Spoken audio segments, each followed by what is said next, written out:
Marie-Noëlle Lienemann, merci de nous accompagner pendant cette première demi-heure. Merci de m'accueillir avec ma voix encore chancelante, mais on est quand même s'améliore. ravis de vous retrouver sur les plateaux. Vous êtes élu de Paris, vous êtes rattaché au groupe communiste, républicain, citoyen et écologiste. Et on va parler de l'actualité avec vous. Et d'abord, bien sûr, l'Ukraine. Emmanuel Macron et Vladimir Poutine se sont de nouveau entretenus hier. Entretien qui a duré 1h45 selon l'Élysée. Vladimir Poutine qui se dit toujours aussi déterminé. Est-ce que le chef de l'État a raison de continuer à lui parler régulièrement? Oui, il a raison. D'abord parce qu'il faut tout faire pour arriver au maximum à permettre la négociation, j'allais dire le temps venu, parce que, hélas, c'est jamais tout de suite que les choses peuvent se dénouer.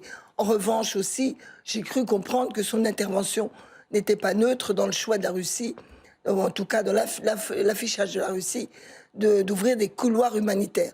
Tout doit être fait pour éviter les morts, tout doit être fait pour concourir à la paix.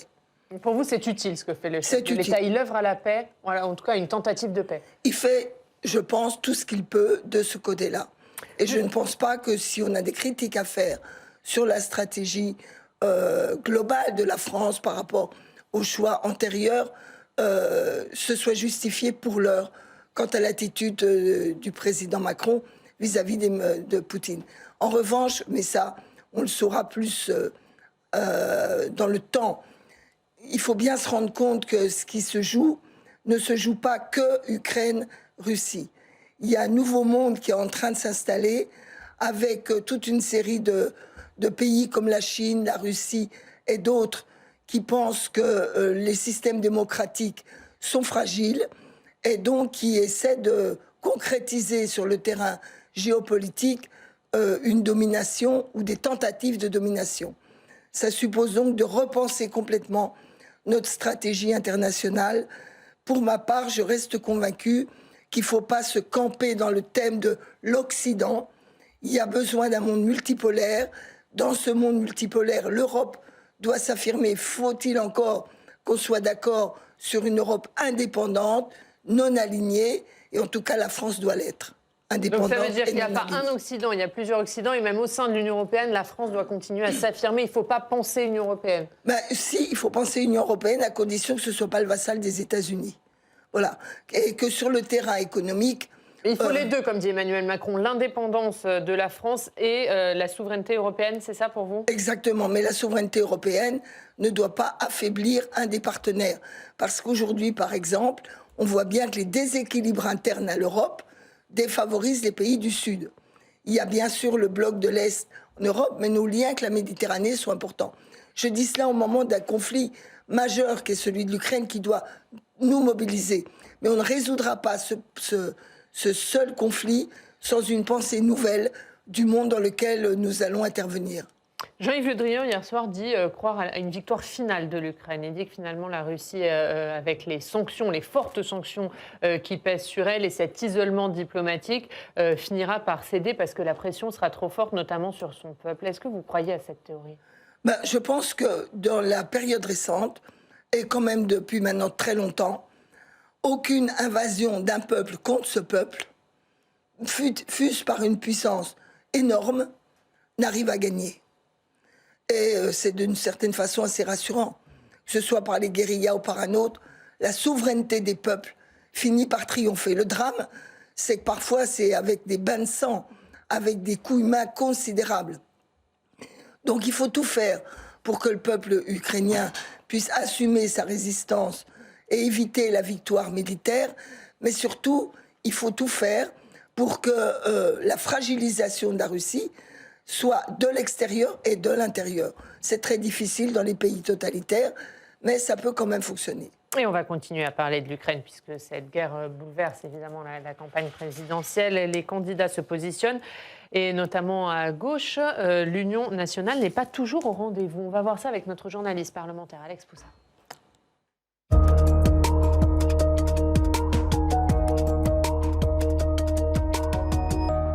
Bonjour Ariane, bonjour Marie-Noëlle Lienemann. Bonjour. Et Alex, vous avez donc analysé les positions des différents candidats de gauche à la présidentielle sur cette guerre en Ukraine. Oui, même si ces candidats de gauche à la présidentielle condamnent cette invasion russe, eh bien, ils ont des divergences sur la stratégie de la France dans cette guerre en Ukraine. D'un côté, vous avez Anne Hidalgo et Yannick Jadot qui sont sur la ligne actuelle de l'Union européenne, à savoir des sanctions fortes contre la Russie et même un armement de l'Ukraine. Armer l'Ukraine, eh bien, c'est ce que demandait très tôt la candidate socialiste Anne Hidalgo. On va l'écouter. Je demande aussi la livraison de matériel militaire. Car comme le dit ce matin dans Kiev assiégé le courageux président Volodymyr Zelensky, à ceux qui lui proposaient de l'exfiltrer, il a dit « J'ai besoin de munitions et pas d'un taxi ». Bravo à lui, bravo à lui. Mais d'un autre côté, il y a des candidats de gauche qui refusent que l'Union européenne arme l'Ukraine. Ils se disent absolument pacifistes, comme le candidat communiste Fabien Roussel, qui a un seul objectif, faire taire les armes. On l'écoute. La solution à ce drame ne sera pas militaire. Et la France doit continuer d'affirmer haut et fort que sa priorité est l'établissement d'un cessez-le-feu. La France doit mettre toute son énergie, toute sa tradition à la recherche d'une solution diplomatique, politique et bien sûr affirmer qu'elle apportera toute sa solidarité au peuple ukrainien. Même position du côté de Jean-Luc Mélenchon. L'Ukraine ne doit pas être armée par l'Union européenne et encore moins par l'OTAN, par l'Alliance Atlantique. Selon Jean-Luc Mélenchon, eh bien, c'est l'expansionnisme de cette alliance pilotée par les Américains à l'est de l'Europe qui a créé eh bien, les conditions, qui a fait monter la tension pour aboutir à ce conflit. Jean-Luc Mélenchon qui d'ailleurs veut sortir de l'OTAN. On l'écoute, c'était hier lors de son meeting à Lyon. Je propose la sortie de l'OTAN. Organisation inutile qui provoque par son agitation un peu partout des tensions, espérant en retirer ici ou là des subventions pour je ne sais quelle agence de sécurité.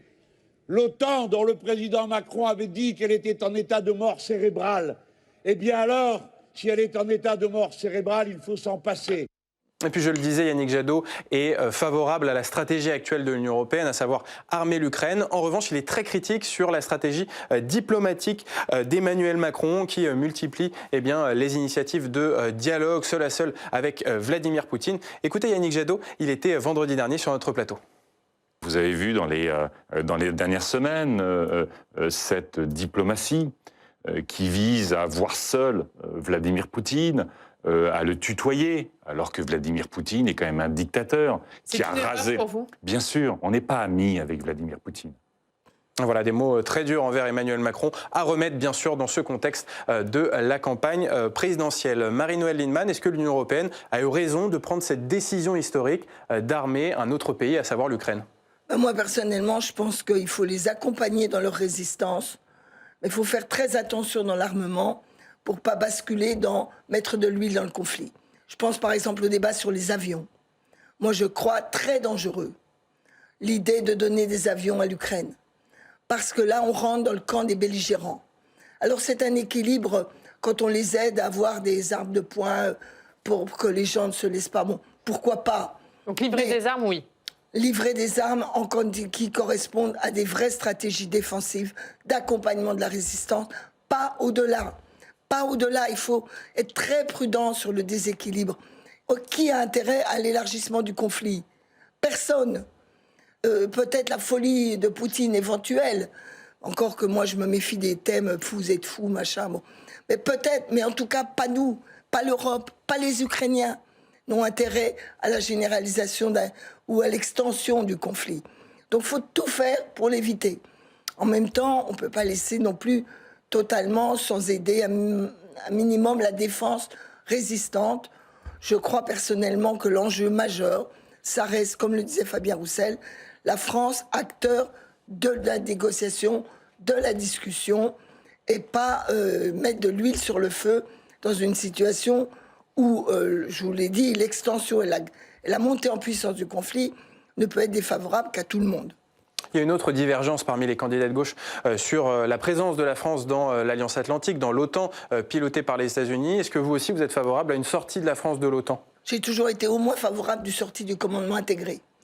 Parce que dire aujourd'hui on sort de l'OTAN, dans l'état actuel de notre armée et de celle de l'Europe, Ben, c'est bidon. Par contre, sortir du commandement intégré, ça veut dire que nous ne sommes pas diplomatiquement liés au choix stratégique des Américains. C'est la manifestation d'une forme d'indépendance de notre position. Deuxièmement, la dissuasion nucléaire française n'est pas soluble dans l'Europe. Elle ne peut être que française, le principe même de la dissuasion. Donc même quand on parle de défense européenne, ou en tout cas, pour ma part, de politique coordonnée, intergouvernementale de défense de l'Europe, parce que je ne crois absolument pas à la stratégie communautaire. Et je le dis, il ne faut pas non plus qu'on soit des naïfs de la bande. L'Allemagne va mettre 100 milliards d'euros pour armer la Bundeswehr. À qui va-t-elle acheter le matériel? C'est l'armée allemande. L'armée allemande. À qui va-t-elle acheter le matériel? Aux Américains. Est-ce qu'elle va l'acheter aux Européens ou aux Européens ou aux Américains? Vous verrez, on fera le bilan. Deuxièmement, on dit qu'il y a aujourd'hui une Europe de la défense. Industriellement, alors que l'Allemagne met moins d'argent que nous, c'est des entreprises allemandes qui ont été les bénéficiaires. En particulier, les nouveaux fusils sont allemands, achetés par la France. Pendant ce temps-là, l'Allemagne achète du matériel américain. Donc, vous voyez, tout ça, ça veut dire qu'il faut accepter qu'on travaille enfin sur des vraies convergences de solidarité et de justice. Aujourd'hui, dans l'Union européenne, il y a trop grand écart entre le Nord et le Sud. Le Nord, l'Allemagne et autres se sont développés, pendant que le Sud a accumulé les difficultés. Donc là, on ne peut pas avoir, au moment d'un réflexe qui pose des questions d'avenir, des solutions du passé. Sur les positions à gauche, puisque Alex les a étudiées, Anne Hidalgo, depuis le début de cette guerre en Ukraine, a dit « les masques tombent ». Elle accuse notamment Jean-Luc Mélenchon d'être un agent qui a servi les intérêts de Poutine, c'est ce qu'a dit dans une interview à l'Express, et qu'il n'est plus l'avenir de la gauche. Est-ce que vous partagez ça? N'importe quoi. Enfin, personnellement, dans cette campagne, je regrette que Jean-Luc Mélenchon n'ait pas joué, depuis 2017, la carte d'un grand rassemblement à gauche et populaire. Il se redécouvre des vertus de gauche. Il ose redire le mot alors qu'il disait qu'il était populaire, etc. Moi, je pense qu'on a souffert de ces divisions. Et c'est vrai qu'une partie des socialistes ont fait aussi de l'épouvantail Mélenchon, croyant ainsi se retrouver une vertu, je ne sais laquelle. Alors, pour ma part, je pense que dans cette affaire, Anne Hidalgo a tort. Son ennemi n'est pas Jean-Luc Mélenchon. Si elle a des désaccords dans la politique internationale, c'est pas la première fois que ça arrive au sein même de la gauche, au sein même du Parti socialiste. Jadis, quand il était encore important et fier d'une certaine diversité. Donc tout ça me paraît malvenu. Pour autant, moi je constate cette désunion et je dirais que quand même, le candidat qui était en tête de la gauche en 2017 aurait dû avoir la responsabilité de fédérer autour de lui.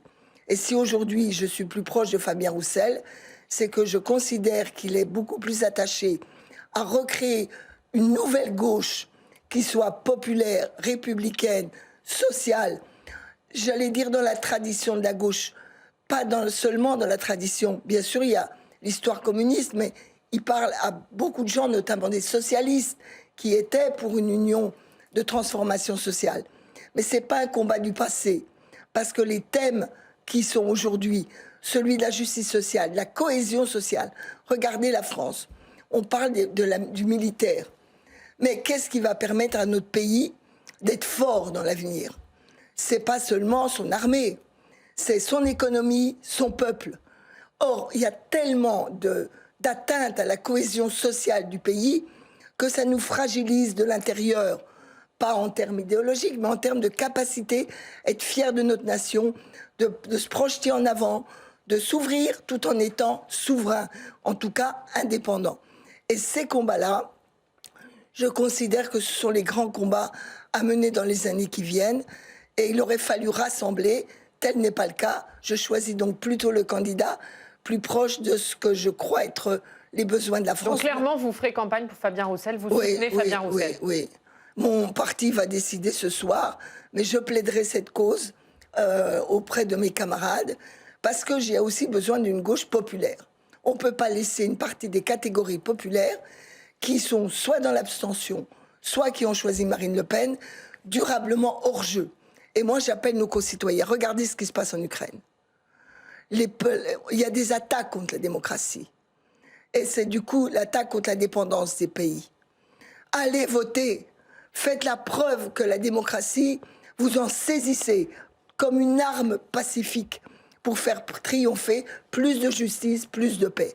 Donc voilà, oui, je serai plutôt du côté, je le dirai avec mon parti sans doute assez rapidement, mais je crois en tout cas que c'est le choix qui incarne le renouveau d'une gauche et d'une unité populaire capable de se faire entendre dans le pays.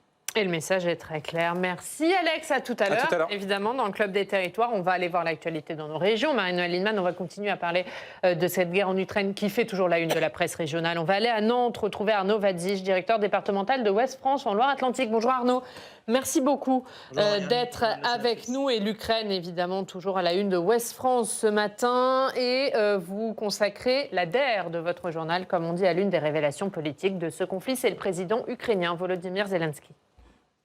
Oui, tout à fait, en dernière page de Ouest France, alors que les premiers réfugiés ukrainiens arrivent dans l'Ouest, chez nous, en Vendée. Nous réalisons un grand portrait du président ukrainien Volodymyr Zelensky, un comédien célèbre qui a été triomphalement élu président le 20 mai 2019. Mais si être président, c'est une chose, être chef de guerre, c'en est une autre. Et peu de personnes en Ukraine le voyaient endosser ce rôle jusqu'à ce que l'impensable ne se produise. Alors ce père de famille de 44 ans s'est mué en un chef de guerre encensé par le monde entier, à tel point qu'aujourd'hui, même certains le comparent, peut-être un petit peu fort, à Winston Churchill.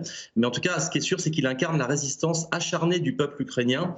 Et il disait tout récemment devant des députés européens, prouvez que vous êtes à notre côté, que vous n'allez pas nous laisser tomber, que vous êtes des Européens. Alors, Madame la sénatrice, est-ce que, comme le ministre, Jean-Yves Le Drian, est-ce que vous pensez que l'Ukraine, finalement, va finir par l'emporter face à la Russie? Oui, je l'ai dit tout à l'heure, peut-être pas simplement à cause de l'isolement politico-économique. J'ai d'ailleurs relativisé son isolement politique pour veiller à ce que justement les abstentions de l'ONU ne soient pas des alliances déguisées. Il faudra faire très attention à l'effet, par exemple, du prix du blé, qui va faire des mouvements sociaux, notamment en Égypte, dans toute une série de pays, et qui risque de se retourner contre l'Europe, etc. Donc il faut être très attentif. Mais je pense que les Ukrainiens gagneront parce qu'on ne vassalise pas un peuple contre son gré. En tout cas, tout l'a montré depuis la Deuxième Guerre mondiale. Arnaud, on écoutait tout à l'heure Jean-Luc Mélenchon qui propose des alliances altermondialistes hors de l'OTAN. Vous êtes d'accord avec ça ou? Comment des alliances altermondialistes? Hors de l'OTAN, c'est ce qu'il a expliqué hier. Oui. Ma thèse est plutôt celle d'essayer de faire émerger un monde multipolaire équilibré, dans lequel l'émergence de l'Europe, qui va être un combat, parce que j'ai expliqué que c'est pas Europe, comment on va faire un bloc européen qui soit capable d'apparaître comme un môle stable, indépendant des États-Unis et tourné vers le sud, notamment la Méditerranée et l'Afrique. Et Arnaud, avec cette guerre en Ukraine, la crise Covid passe à l'arrière-plan de l'actualité. Pourtant, il y a encore évidemment de nombreux cas. Et pourtant, vous consacrez un dossier complet sur l'une des conséquences de cette crise sanitaire, le retour de la fabrication de certains médicaments en France, ce qu'on appelle la souveraineté sanitaire. Tout à fait. Le Covid-19 a permis de réaliser qu'un grand nombre de médicaments cruciaux peuvent manquer à l'appel, n'étant plus ou pas du tout fabriqués sur le sol français ou européen. C'est le cas par exemple du curare utilisé en réanimation. La France doit aussi importer certains principes actifs de Chine, par exemple le paracétamol, à partir duquel des grands médicaments sont fabriqués. Alors en juin 2020, le président de la République s'était ému de la situation, Emmanuel Macron appelant à un grand mouvement de relocalisation, aide de l'État à l'appui. Depuis 2 ans, 35 projets ont été financés, nous dit aujourd'hui le ministère de l'Industrie, et les autorités obligent les laboratoires à constituer des stocks de sécurité de 2 mois pour les médicaments d'intérêt thérapeutique majeur. Mais on voit bien que ça ne suffira pas et que le retard est immense. Alors je sais, Madame la sénatrice, que vous avez posé cette question au Sénat il y a 2 ans. Comment, d'après vous, faire pour enrayer le déclin de l'industrie française du médicament ? Alors, d'abord, je constate une chose qui m'a beaucoup frappée. Dans la lettre aux Français, j'ai l'impression qu'Emmanuel Macron, déjà le Covid, il n'y a plus de problème. Il vous explique d'un côté qu'il a subventionné les hôpitaux, mais quand il va parler des engagements pour la santé, il n'en parle plus. Il parle des déserts médicaux, vrai sujet, et de la prévention. Mais au lieu de dire on a fait un effort, bon, sous la pression, mais bon, on a fait un effort, il y a encore un immense effort à faire. Il dit rien, et surtout, quand il va citer les pôles industriels qui souhaitent soutenir, il n'y a pas le médicament. Mais là, on dit qu'on est tombé sur la tête.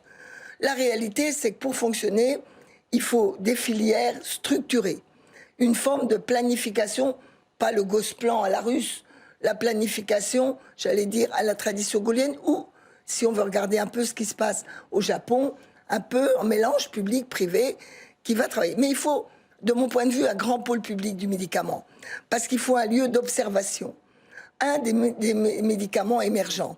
On voit par exemple que Sanofi délocalise aux États-Unis toute une série de recherches en oncologie.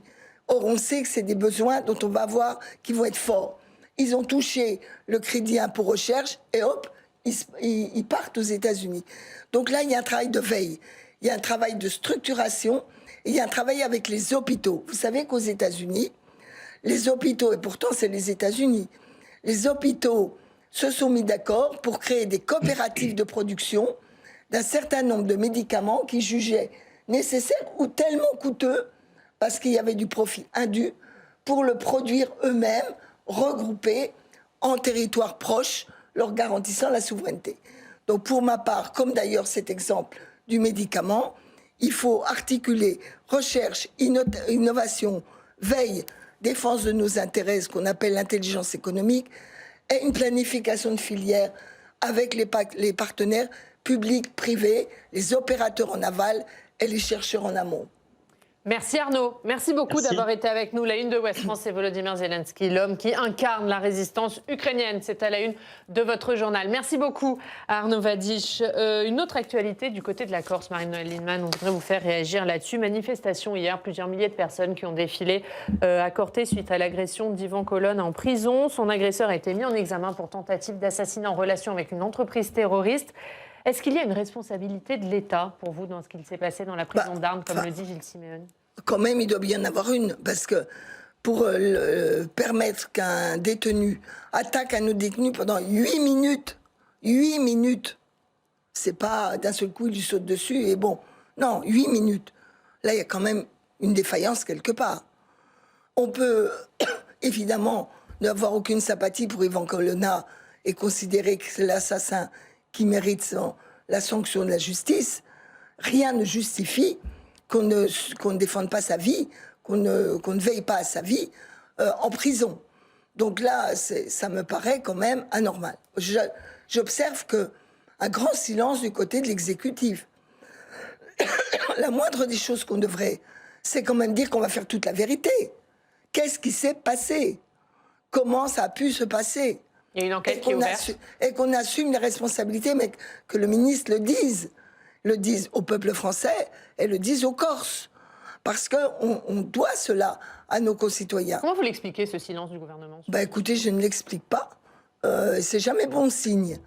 Et moi, je constate que ça ne peut qu'entretenir les manifestations. Rien ne justifie la violence. Mais au bout d'un moment, il y a de la révolte qui s'exprime. La moindre des choses, ce serait que l'État dise, écoutez, nous sommes impartials, nous allons veiller à qu'est-ce qui s'est passé, et il y a certainement un dysfonctionnement. Il faut une commission d'enquête parlementaire. Alors j'ai vu que M. Ferrand annonçait cette commission d'enquête. Alors c'est Gilles Simeone qui la demande et Richard Ferrand a dit qu'il la soutenait. D'accord, donc je pense qu'il est important de la voir, mais déjà que l'exécutif explique sa version des faits. Un dernier mot rapidement puisqu'on a parlé de la présidentielle, vous nous avez annoncé que vous soutiendrez Fabien Roussel, mais juste un mot sur une interview hier, c'était dans le Parisien, celle de François Rebsamen. Je voudrais vous faire réagir, vous évidemment, qui avez bien connu François Rebsamen au Parti Socialiste. Il dit qu'il voterait Emmanuel Macron, mais qu'il reste socialiste. C'est compatible pour vous? C'est pas nouveau. Hein. Ils ont déjà fait ça la fois dernière. Hein. J'ai un pied dedans, un pied dehors. Bon, on se demande qu'est-ce que c'est qu'être socialiste aujourd'hui. Enfin, socialiste au sens philosophico-politique, oui, mais membre du Parti Socialiste, c'est tout et n'importe quoi. Moi, ça me fend le cœur, parce que j'aurais aimé qu'on ait un grand parti, et pas social-démocrate. L'histoire du socialisme français, il est républicain et social.